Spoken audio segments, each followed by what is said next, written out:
Extreme heat poses serious safety risks for many workers, particularly in Texas. My union brother Eugene Gates Jr. collapsed while delivering the mail and passed away. What will you do, if elected, to help pass meaningful federal legislation to require rest breaks and heat safety protections? Eugene Gates was my constituent, and I will just say that I've worked tirelessly, and thank you so much to the Letter Carriers Union, because they jumped to it very quickly to make sure that I had as much information as I needed in that moment to make sure that we could hopefully prevent immediately another unnecessary death of another letter carrier.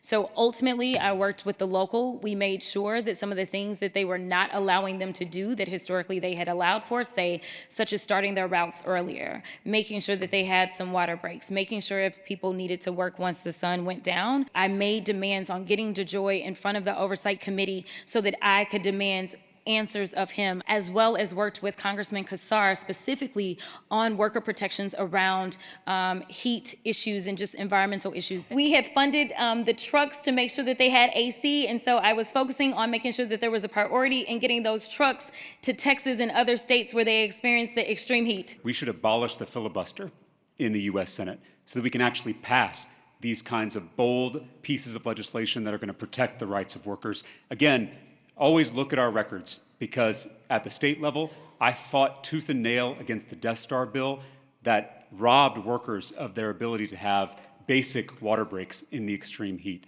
And so that's exactly what we got to do at the federal level. Workers are under attack.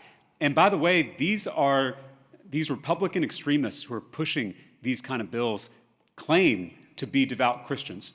But if you read Matthew 25, Jesus tells his followers, "Depart from me, for I was thirsty, and you refused to give me a drink." To see these kind of self-righteous Republicans rob people of the opportunity to get a drink of water when we have 100-degree heat, to me is not only unchristian, it is immoral, it is repugnant, and we need leaders in the U.S. Senate who are going to call it out.